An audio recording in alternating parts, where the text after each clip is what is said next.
For over 2 centuries, the Persian Empire had stretched across 3 continents. Where it existed and went, it brought with it the benefits of a vast trading network, a large set of laws that protected not only its citizens, but those who visited and became part of the empire. This also extended to its citizens who practiced various religions like Judaism.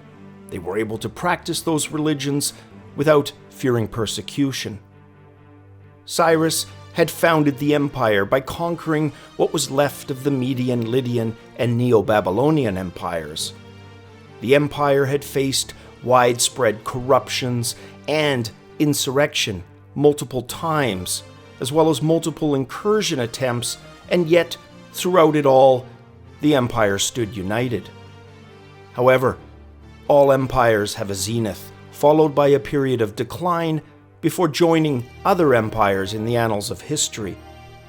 In our last episode, Darius and Alexander neared each other's armies near the area of present-day southwestern Turkey.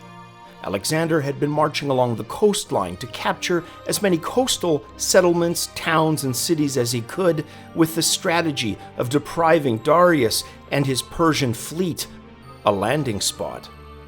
Darius, meanwhile, discovered he had effectively been shadowing Alexander and cutting off his supply line. Alexander, while in Tarsus, heard Darius was massing in Babylon, and he reasoned correctly that if Darius was to reach the city of Issus, he could receive the support of the Persian fleet there.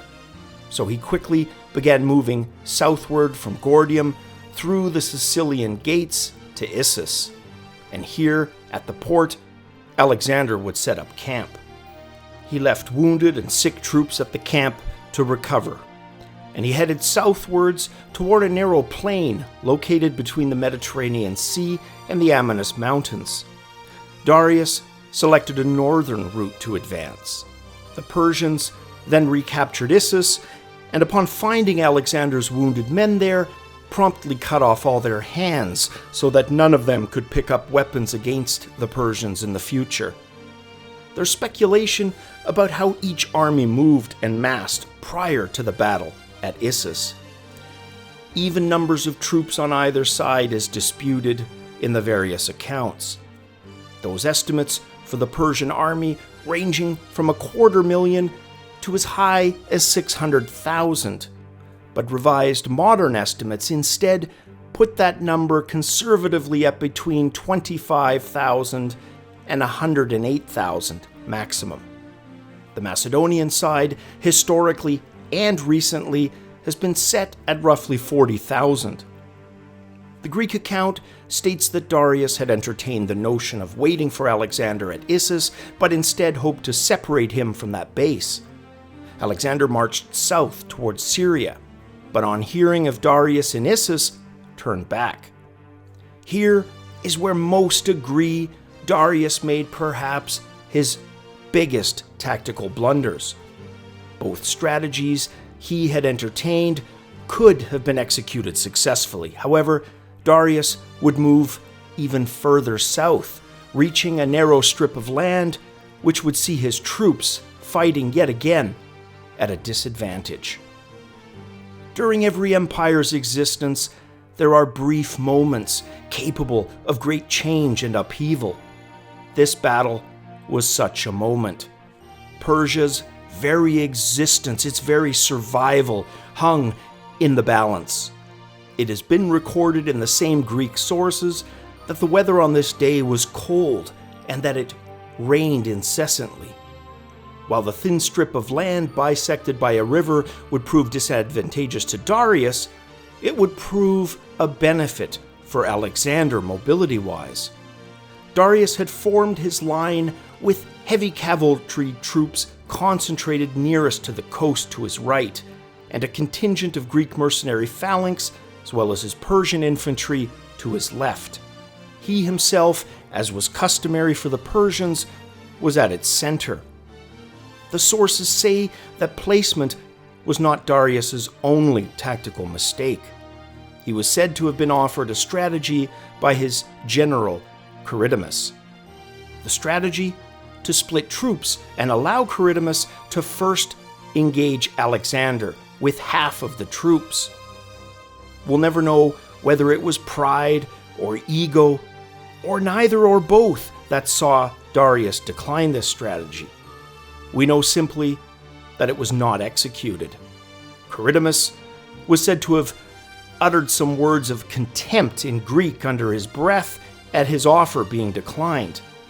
Darius, who spoke Greek well and understood what was said, had his general promptly executed, unfortunately, before the battle, where he would offer no assistance. Alexander, for his part, had spread his troops much thinner owing to his smaller numbers. He stretched them to compensate across the length of the river in an attempt to match Darius in length, but not in depth. Darius sent his cavalry in against Parmenion, who was able to hold them at bay long enough for Alexander to make a calculated strike with his own companion cavalry. At first, it didn't go well for Alexander, as the cavalry had to not just cross the river, but the defenses on its northern bank.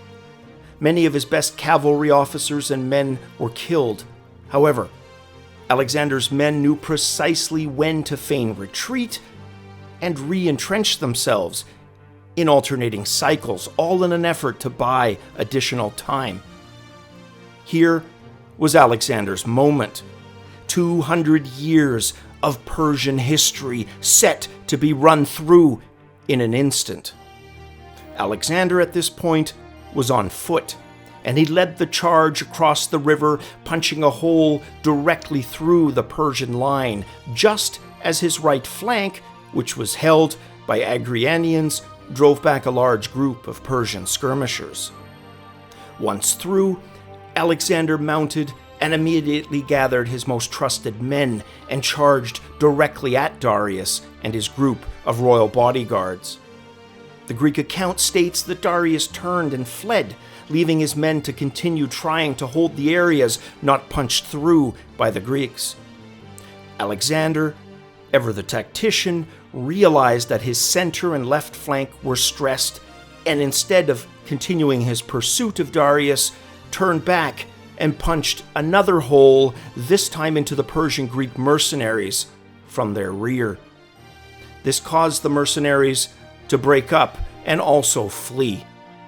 Word had now spread that Darius had fled the battlefield, and his remaining troops abandoned their positions in a full all-out rout.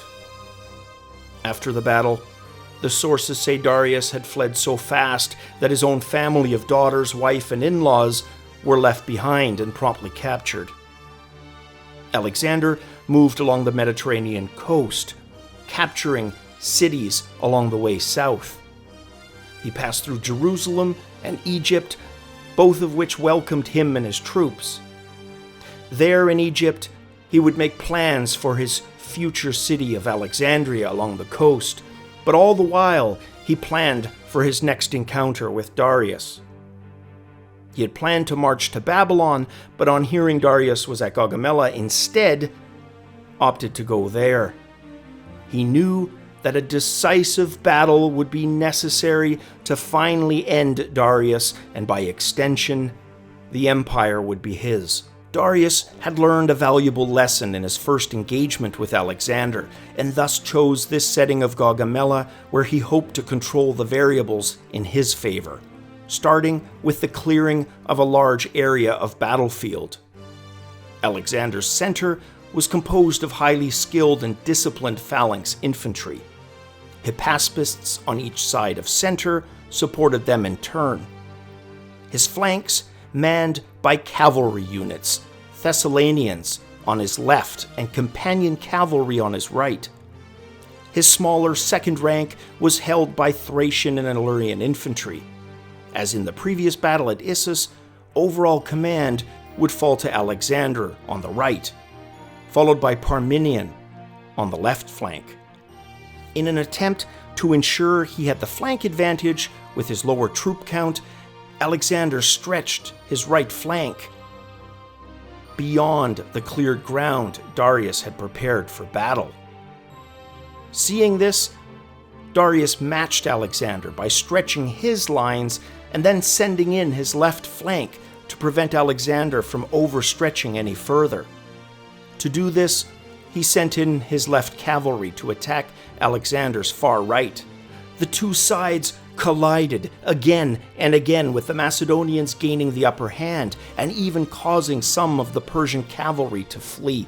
Darius, upon seeing the Macedonians gaining the upper hand on his left, then sent in his chariots, who propelled forward toward the Macedonian center at breakneck speeds, only to be sidestepped by the waiting Macedonian infantry.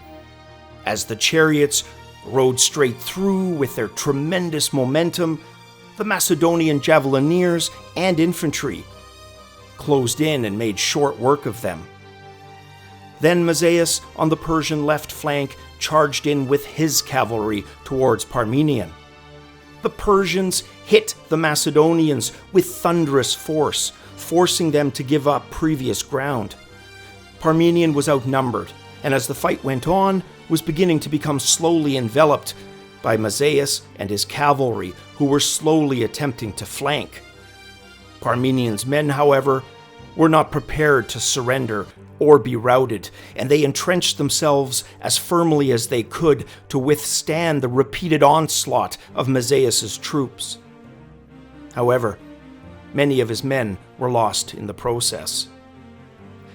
Darius then spotted what he believed was a weakness in the Macedonian formation. With Alexander and Parmenion both engaged on their flanks, the center looked ripe for the picking. Darius could not resist this open invitation, and he sent forth his immortal units. However, this was the move Alexander had been anticipating. As Darius's immortals cleared the lines, he and his remaining troops were left exposed, and Alexander, not wishing to repeat the previous battle, sought to charge in and this time dispatch Darius. He and his companion cavalry charged towards Darius, kicking up a large cloud of dust. Upon seeing Alexander bearing down upon them, many of Darius's men, now devoid of immortals to bolster their morale, broke rank and were routed. Darius, in a repeat of his tactics at Issus, saw this and decided to abandon the battlefield yet again.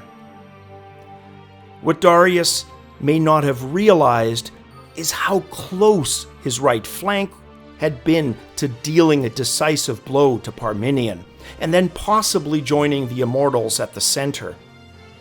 Either way, he chose to flee, and at first Alexander gave chase. However, realizing that Parmenion and the center needed him, he turned back to assist.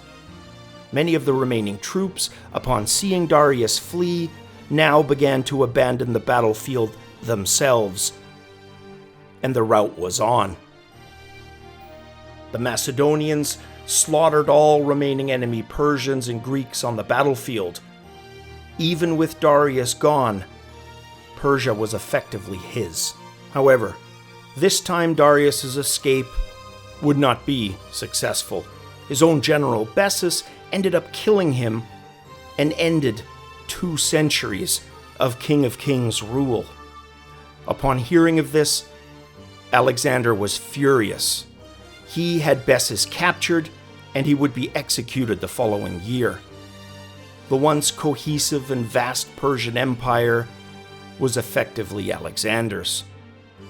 One of the main reasons we are lacking Persian accounts of this mighty empire is due to the destruction levied by the Macedonians. Persepolis, the bejeweled and majestic ceremonial capital of the empire, was razed so thoroughly that it would not ever rise again. Libraries, architecture, art, all trampled underfoot and destroyed for all time. Countless volumes of Persian history, much like the destruction of the great library of Alexander's namesake in Egypt, lost to us forever. It's an important thing to note, because what survives is mostly the Greek account. And while this is not about taking sides, it is about bias, and no effective counterweight exists for much of the empire's history to balance events. Again, because they were mostly Greek accounts. Alexander's new empire would not last long. After some initial success in India, he would be forced to return west by a combination of his own troops and priests. He would also not live long, succumbing to what most believe was malaria at the still young age of 33. He left no official instructions for succession, and the empire would be splintered among his generals. A new empire would arise on Persian soil that was very different, as it was now a Hellenistic-led empire, the fragments of what was Alexander's.